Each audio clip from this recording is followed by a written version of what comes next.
On today's episode, why buying your own parts and taking your engine to the machine shop can be a train wreck. Stay tuned. So a couple weeks ago, a new customer brought in a 6.4 Hemi.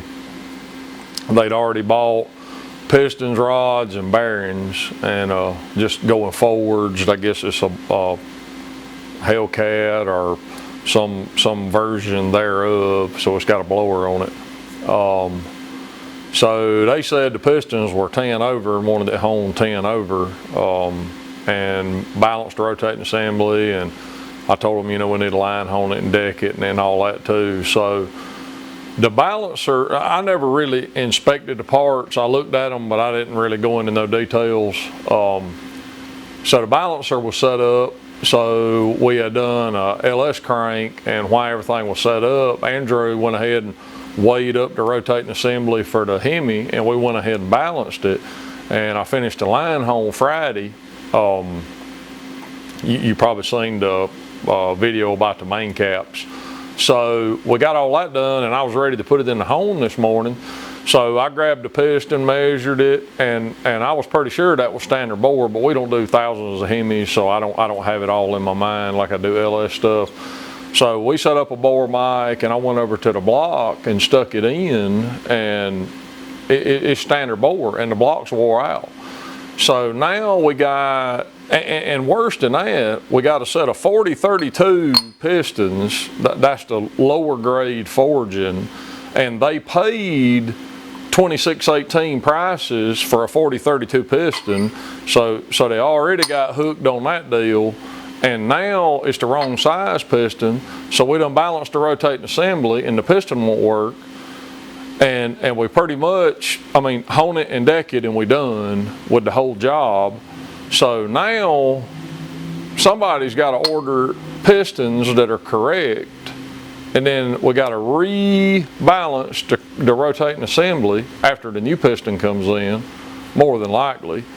And this is just going to cost another, who knows, 2 weeks, 6 weeks, 8 weeks. Who knows how long it takes to get a set of pistons for the correct bore size.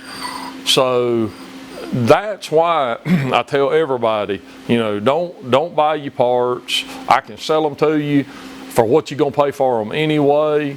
And at least once we get the block here and we can go over everything and make sure what we need, then we can order the correct parts the first time, instead of having to go back and redo a bunch of stuff we've already done because of assumptions. And when you buy your own parts, then that it's not my responsibility to confirm that your parts are correct, because I'm not making any money on the parts, so I don't care. So that's the issue. But we'll walk over here to the block, and I'll show you how much too big the block is for the piston. All right, so the block's still hanging in the line hone just to drip dry, but I'm gonna show you the block, because I'm 99% sure somebody has already been working on this thing and it's already been honed one time. But all right, so right at the top, it's a thousandths over what Autotech wants on that piston. But if you slide down here in the bottom, that's like another half a thousandths or so, and the further you go down, the worse it gets. And that's on, that's front to back. That ain't even in the thrust side. Let me check it in the thrust side.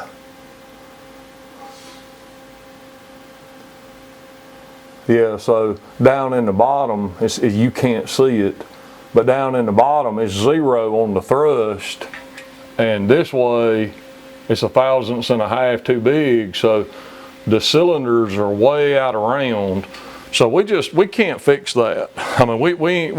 We can't take some more out and make that work. So this is just a perfect example of a small mistake pre-ordering parts is going to cost this guy weeks or months of time and hundreds, maybe $1,000 or $1,500 to fix the episode of buying the wrong parts the first time.